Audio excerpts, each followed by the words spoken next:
Have you ever felt that when you sit down to meditate, instead of feeling calm, your mind becomes even more restless? Thoughts start rushing in. Sometimes memories from the past, other times worries about the future. Your body may feel uneasy, and within a few minutes, you feel like giving up. But meditation is much more than just closing your eyes or sitting quietly for a few moments. Paramhansa Yogananda once said that meditation is not a simple activity. It's a sacred process that leads us to the highest state of the soul. It is the doorway to connect with the infinite power of the universe. However, this infinite power is only available to us when we meditate the right way. If you truly want to go deep into meditation, you need the right method and the right mindset. This is the first step, and if you take it seriously, it has the power to completely transform your life. And yes, at the end of this video, we will reveal a secret that can make your meditation 10 times more powerful, so watch till the end. This knowledge has the power to change your life's direction. Meditation is not just a way to relax. Many people believe that meditation simply means closing your eyes and taking deep breaths for a few minutes. They see it as a relaxation technique to calm the mind and reduce stress. But Paramhansa Yogananda taught that meditation goes much deeper than that.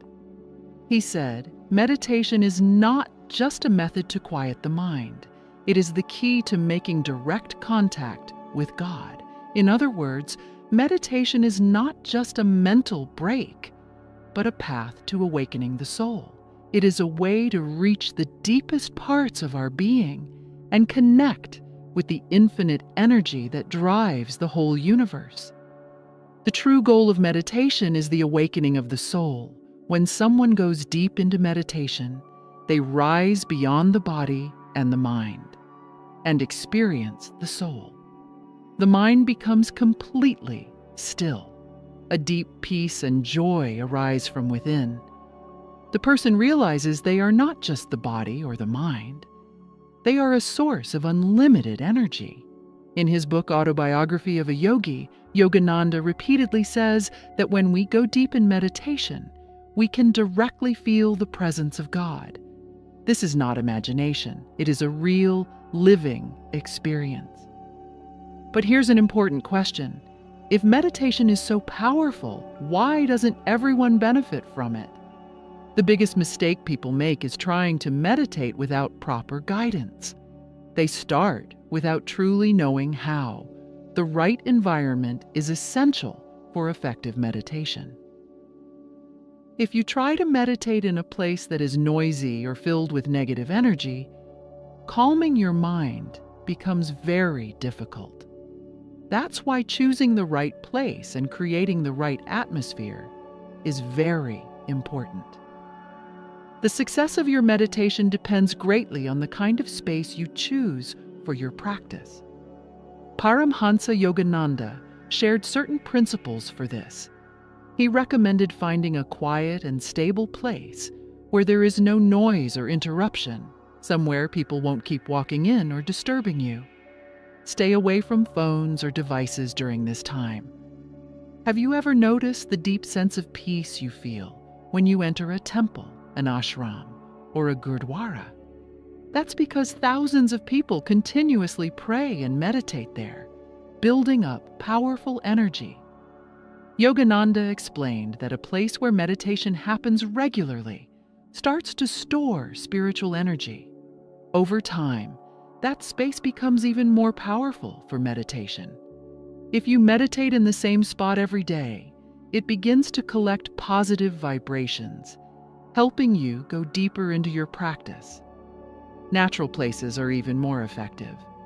If you have the chance, meditating outdoors can be especially powerful. By a river, in the mountains, under a tree, or in a quiet garden, these kinds of places help your mind become calm more quickly. That's why ancient sages and yogis always meditated in nature, because it carries pure energy. Even if you're meditating at home, you can still create a supportive environment.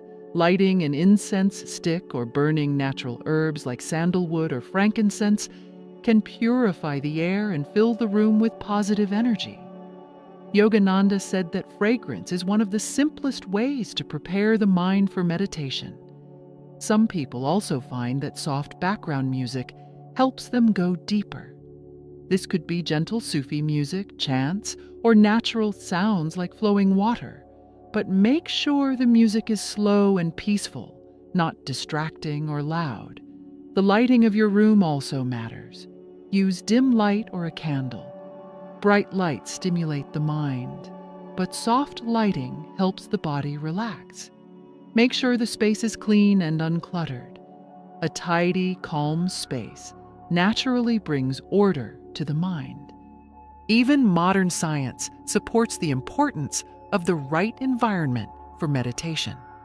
Neuroscience shows that when you meditate in the same spot repeatedly, your brain begins to associate that place with peace. As soon as you sit there, your mind begins to settle. According to Feng Shui and Vastu Shastra, certain directions and areas in your home are better for meditation and mental peace. Even today, Buddhist monks and yogis carefully choose high-energy locations for their meditation practice. Meditation becomes more powerful and effective when you sit in the right posture. One of the most important rules in meditation is to keep your spine straight. Your back should not be slouched, but it also shouldn't be too stiff. Imagine a light thread gently pulling you upward from the top of your head. That's the kind of posture you want to feel. Why is this important? Because energy flows upward through the spine.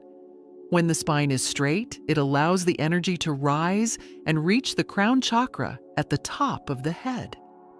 Science also supports this idea. When we sit with a bent back, our lungs can't expand fully and we don't get enough oxygen. But when we sit upright, our breathing improves, and the brain becomes more alert and focused. Your shoulders should be relaxed. During meditation, your body shouldn't feel tense. Gently roll your neck forward and backward to bring it into balance. If your shoulders are too stiff, your body will feel tense, and that tension will disturb your meditation. But if your shoulders are too loose, your back may start to curve, and energy will begin to flow downward instead of upward. Now let's talk about your hands. Rest your hands on your knees, with your palms facing upward. You can form special hand gestures called mudras to support your meditation. One simple and powerful mudra is Gyan Mudra, where you lightly touch your thumb and index finger together. This enhances knowledge and concentration. Another one is Dhyana Mudra, where both hands rest in your lap, with the right hand on top of the left and both thumbs gently touching each other. These mudras help balance your energy and deepen your focus. Yogis and saints have used them for thousands of years because they support the natural flow of energy in the body. The position of your legs is also very important. The most powerful pose is Padmasana, or the full lotus position, but it can be difficult for beginners. A good alternative is Ardha Padmasana, or half lotus, where one leg rests on the opposite thigh and the other stays on the ground. Another option is Sukhasana, the easy pose, where you simply cross your legs in a comfortable sitting position. If sitting on the floor is uncomfortable or not possible, you can also meditate while sitting on a chair. Just make sure your feet are flat on the ground and your posture remains upright. What matters most is that your legs feel at ease so you can meditate without distraction or discomfort. There's a hidden secret behind the posture of meditation. It's the deep connection between the spine and energy. Most people think the spine is just a structure of bones, but according to Paramhansa Yogananda, it is actually an energy channel. Within our spine are subtle energy centers called chakras. When your breath becomes slow and deep, the mind naturally begins to quiet down. That's why, if you learn to control your breath, you can also gain control over your mind. Paramhansa Yogananda often said that the connection between the breath and the mind is very deep. When the breath is calm, the mind becomes still on its own. This is the power of pranayama. The word pranayama means the regulation of prana, the vital life force. According to yoga, this energy flows through our body, and by learning how to control it through the breath, we can energize both our mind and our soul. What happens when we breathe correctly? The oxygen flow in the body increases, the mind begins to settle, the energy or prana flows in balance, and meditation naturally deepens. You also start gaining control over negative thoughts and emotions. Before starting meditation, you can regulate your breath with a simple 3-step breathing practice. Begin by taking slow, deep breaths in through your nose and exhale slowly.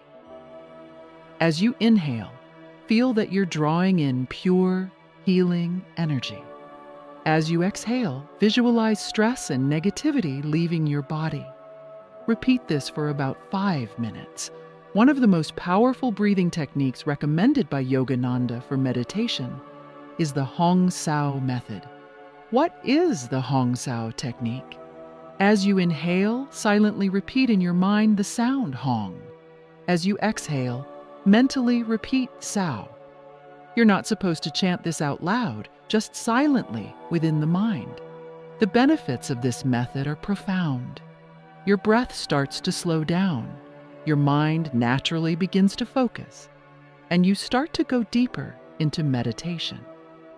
Yogananda said that with practice, your breath becomes so calm and subtle that you begin to enter a state of true inner stillness. Eventually, as you continue practicing, the rhythm of your breath will slow down dramatically. And that only happens when your mind becomes completely peaceful. Yogananda beautifully explained that the day your breath becomes completely still, your mind will also enter perfect stillness. But even when we try to meditate, the biggest obstacle we face is the restless mind. As soon as we sit down, the mind starts to wander. Memories from the past, worries about the future, small random thoughts, they all come flooding in. Yogananda acknowledged this truth. It's in the nature of the mind to wander, but with the right method, it can be brought into focus. Why does the mind wander during meditation? Because as soon as we begin to still the body, all the accumulated thoughts we've pushed aside begin to rise. The mind gets caught in loops. What happened at the office today? Am I doing this right? How long have I been sitting? And just like that, we find it hard to dive deeper into meditation. You've now learned how to prepare your space, how to sit, how to control the breath, and how to focus the mind. But what is the ultimate goal of meditation? The final purpose of meditation is not just to calm the mind, it is to transcend it, to reach the deepest levels of stillness and experience the divine. Meditation is not merely a mental exercise. When practiced deeply, it becomes a cosmic journey. Paramhansa Yogananda often said that when meditation is done correctly, you can witness divine light, hear the voice of the soul, and enter into states of higher consciousness. What are these deeper experiences? As your meditation deepens, you may begin to have subtle, even miraculous experiences. 1. Profound inner peace. You feel completely still. Body and mind become motionless. It's as if the noise of the outer world has vanished. Your mind becomes like a still, silent lake, clear, calm, and vast. 2. Divine light. At times, you may begin to see an inner light during meditation. This could appear like a star, a radiant golden glow, or a deep indigo blue flame. Often, this light appears at the point between the eyebrows, the spiritual eye, or Ajna chakra. Third, divine sound. In deep meditation, some practitioners report hearing subtle, sacred sounds, like the hum of AUM, the soft ringing of bells, celestial music, or the gentle rush of ocean waves. These are not imagined. They are the subtle vibrations of the cosmos, the sound current of the universe, the experience of the soul. As the meditation deepens, the ego, the sense of I and mine, begins to dissolve. You may feel as if you are no longer confined to the body, but have become pure consciousness. This is the awakening of the soul, a deep realization that you are not the body, but an eternal, boundless spirit. Yogananda said, "When your meditation becomes so deep that you forget the body entirely, then the soul begins to reveal itself." Here are a few sacred techniques that help take you beyond the surface and into true meditative absorption. 1. Slow down the breath. The slower the breath, the quieter the mind becomes. As you practice, allow the breath to become gentler and almost imperceptible. Stillness of breath leads to stillness of thought. 2. Focus on the third eye. During meditation, direct your inner gaze to the third eye, the point between the eyebrows. This is where divine light often appears. Focusing here with relaxed awareness begins to open the inner gateway to expanded states of consciousness. Third chant. UM, silently within. Silently meditating on the sound of AUM while focusing on the third eye can elevate your consciousness. This universal vibration aligns your being with the cosmic rhythm of creation. Meditation is not a temporary practice. It is a path that transforms your entire life. Paramhansa Yogananda said, "Miracles begin to unfold in the life of one who meditates daily." But the real question is, how do we make meditation an inseparable part of our daily existence? How do we turn it into a habit so natural that we never let it go? The first step is simple. Meditate for just 15 to 30 minutes a day. Don't worry about meditating for long hours in the beginning. Simply sit for a short, consistent period. Choose specific times, right after waking up, and again before going to sleep. Once the habit is established, the time will naturally increase. If you make meditation a priority, meditation will begin to prioritize you. Create a dedicated space for your practice. Choose one quiet spot in your home, free from distractions and noise. The space should be infused with positive energy, a place you return to every day. Over time, this very space will begin to absorb your stillness and radiate peace. It becomes a sacred zone, charged with the vibrations of your growing awareness. Make meditation part of your daily rhythm, just like eating, sleeping, and bathing. Make it non-negotiable. Use alarms or reminders in the beginning if necessary. Slowly, it becomes second nature. Meditation isn't something separate from life. It is the very soul of a conscious life. But remember this, meditation alone is not enough if the rest of your lifestyle is filled with chaos. You must shape a peaceful way of living to support the stillness you seek within. Keep your diet light and sattvic. Avoid excessive fried food or heavy meats that disturb the mind. Stay away from violent or negative media and avoid heated arguments and unnecessary anger. Embrace a balanced daily routine. Sleep on time, rise early, Move your body with yoga and keep your thoughts kind and elevated. Live with love, compassion, and the spirit of service. Meditation is a journey inward, but unless the outer world is harmonized, that inner journey becomes difficult. Don't treat meditation as something that only happens when you're sitting still. Carry it with you as you walk, speak, and act. When something disturbs you, bring your attention to the breath and return to stillness. Close your eyes, even if for a moment, and feel the silence within. Meditation is not an action, it is a state of being. The more aware you become, the deeper your meditation flows into every moment. Recognize the benefits of your practice. After each session, write down how you felt. What shifted? How calm did your mind become? How did it influence the rest of your day? These reflections become a powerful motivation. When you witness the blessings meditation brings into your life, letting go becomes impossible. And now we arrive at the deeper mystery, something you've sensed but haven't fully uncovered yet. You've learned how to sit, how to breathe, how to concentrate. You've understood how to make it a habit, a lifestyle. But what is the true purpose of meditation? Why do miracles begin to happen? Is meditation only about peace? Or is there something more? If you learned something from this video, hit that like button and subscribe for more. See you in the next video. Take care.